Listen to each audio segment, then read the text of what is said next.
کہ دیکھیں شاہ صاحب، اللہ تبارک و تعالیٰ نے انسان کو تخلیق کیا، انسان کے جتنے فطری تقاضے تھے اللہ تبارک و تعالیٰ وہ جانتا تھا کہ ایک انسان کے اندر جو فطری تقاضے وہ کیا ہے، کہ یہ تعریف سے کھل اٹھتا ہے، حوصلہ افزائی سے یہ آگے بڑھ جاتا ہے،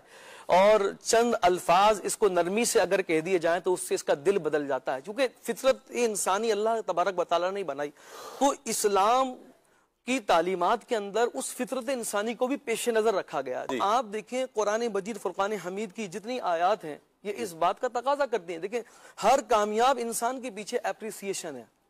اس کے پیچھے کسی نہ کسی کی حوصلہ افزائی ہے کہ حوصلہ افزائی کرنا ہے۔ یہ بالکل ایسا ہی ہے کہ جیسے آپ کسی گاڑی میں بیٹھ کر کے منزل تک پہنچنا چاہتے ہیں تو گاڑی ہو آپ کے پاس اور اس میں فیول نہ ہو، تو encourage is the fuel of success, یعنی یہ ایسا ہے کہ گویا کہ اگر ہم چاہتے ہیں کہ ہم کامیابی تک پہنچے تو اس کی حوصلہ افزائی کریں۔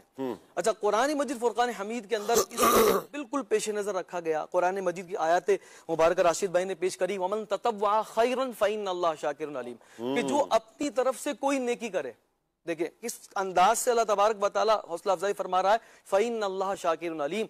شکر کرنے والا تو بندہ ہوتا ہے، لیکن یہاں پر اللہ پاک فرما رہا ہے شاکر، اللہ تبارک و تعالیٰ گویا کہ اس کی اس نعمت کی، اس نیکی کی قدر کرنے والا ہے۔ اسی طریقے سے جب بندہ اللہ تبارک و تعالیٰ کے حضور آگے بڑھتا ہے، ان الذین آمنوا وعملوا الصالحات اولئک لہم خیر البریہ، کہ بے شک وہ لوگ کہ جو ایمان لائیں اور نیک عمل کریں یہی وہ لوگ ہیں جو مخلوق میں سب سے بہتر ہیں۔ کتنے خوبصورت انداز میں اس فطرت انسانی جس کا تقاضا کرتی تھی کہ حوصلہ افزائی ہو تو اس کو پیش نظر رکھا گیا۔ اب چونکہ نبی پاک صلی اللہ تعالی علیہ وسلم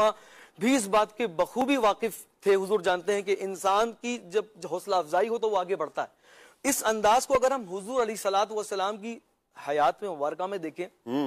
تو کئی مواقع پر ہمیں ملتا ہے۔ حضرت ابو ہریرہ رضی اللہ تعالیٰ عنہ نبی پاک صلی اللہ علیہ وسلم کے بارگاہ میں حاضر ہوئے اور حضور علیہ السلام سے پوچھا، من اسعد الناس بشفاعتک یوم القیامہ، یا رسول اللہ صلی اللہ علیہ وسلم یہ ارشاد فرمائیے کہ وہ کون خوش نصیب ہوگا جس کی قسمت کے اندر سب سے پہلے شفاعت آئے گی،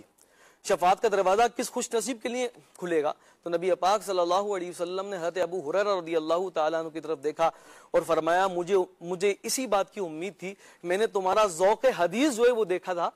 مجھے اس بات کی امید تھی کہ سب سے پہلے سوال تم ہی کرو گے۔ کتنے خوبصورت انداز میں نبی پاک صلی اللہ علیہ وسلم نے حوصلہ افزائی فرمائی، یہاں تک کہ غزوہ تبوک کے موقع پر ہمیں نبی پاک صلی اللہ علیہ وسلم کا جو انداز ملتا ہے نا شاہ صاحب، وہ یہ ہے کہ نبی کریم صلی اللہ علیہ وسلم غزوہ تبوک کے موقع پر مال غنیمت جو ہوتے ہیں، مال جو ہے وہ جمع کر رہے تھے جنگ کے لیے۔ کئی صحابہ کرام اپنا اپنا مال نبی پاک صلی اللہ تعالی علیہ وسلم کو پیش فرما رہے تھے، لیکن انہی میں ایک صحابی تھے حضرت ابو عقیل انصاری رضی اللہ تعالیٰ عنہ، جن کے پاس مال تو اتنا نہیں تھا، چند کھجوریں تھیں، چند سا کھجوریں تھیں ان کے پاس، اور انہوں نے وہی کھجوریں حضور علیہ السلام کی بارگاہ میں لا کر کے پیش کری۔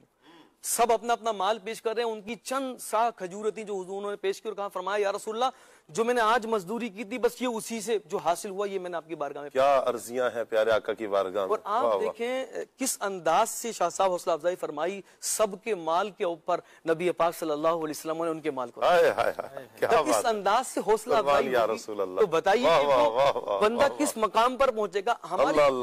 اندر اگر ہم دیکھیں نا شاہ صاحب، ہم اگر اس حوصلہ افزائی کو لے آئیں، بعض اوقات ہوتا یہ ہے کہ ہم یہ دیکھتے ہیں کسی کا نقصان کسی کے مال کی صورت میں ہوتا ہے تو ہم کہتے ہیں کاش میرے پاس مال ہوتا نا تو میں اسے دے دیتا، جبکہ ہم یہاں پر ضروری نہیں ہے کہ آپ مال دیں، آپ دو چھوٹے بول دے دیں، اس کو کال کر کے حوصلہ افزائی دے دیں، اس کو تھبک دیں، تو ممکن ہے کہ وہ اس کی جو ٹینشن ہے وہ ریلیف ہو جائے۔ کسی کے ساتھ کھڑا ہونا بھی کتنا بڑا حوصلہ ہے۔